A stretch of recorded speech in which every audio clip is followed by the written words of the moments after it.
Naglabas ng bagong development ang CIDG tungkol sa pagpanaw ng Ateneo basketball players na sina Rene Baterbonia at Divine Adilay.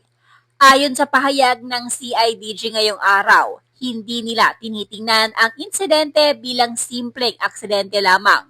Sinabi ni CIDG Director Robert Alexander Morico II na ang direksyon ng kanilang investigasyon ay possible na homicide o hazing.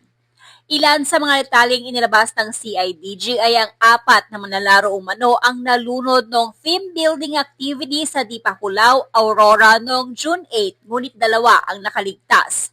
Ayon sa CIDG, alam umano ng mga organizer na malakas ang alon at delikado ang kondisyon ng dagat noong araw ng aktibidad. Iniimbestigahan kung may kapabayan o iba pang pananagutan sa nangyari.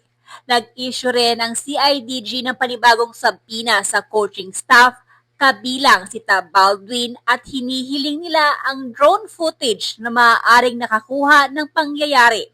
Samantala, lumabas sa medical legal findings ng sanhi ng pagpanaw ni Baterbonia ay asphyxia due to drowning o pagkalunod, ngunit hindi pa sinasagot kung may mga pananagutan ang sinuman sa nangyari. Kaya nagpapatuloy pa rin ang investigasyon ng CIDG at ng National Bureau of Investigation. Lumabas ko ba dun sa investigation yun, ng part ng activity ay kailangan waist deep po yung water. So, syempre, yung mga matangkad na players, nandun sila sa dulo, kaya po umabot nila dun sa malalim na lugar? It's a fact po ng case, ma'am. So, I wouldn't want to discuss it right now sa inyo.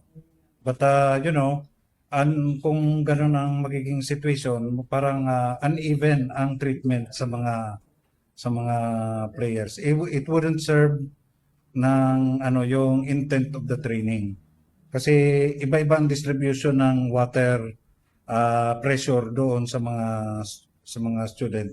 And you are endangering some, you are also letting others So dapat ang training pare-pareho. That's the director, simultaneous yung investigation na ginagawa ng CIDG, may mga pinapatawag din silang players. So, paano mo yun? Collaborate po ba kayo sa investigation na to? Yeah, yes, ma'am. From day one, we are both investigative agency. We're both a law enforcement unit. So we are exchanging notes. Gano'n naman po yun. We have a very good working relationship with the National Bureau of Investigation.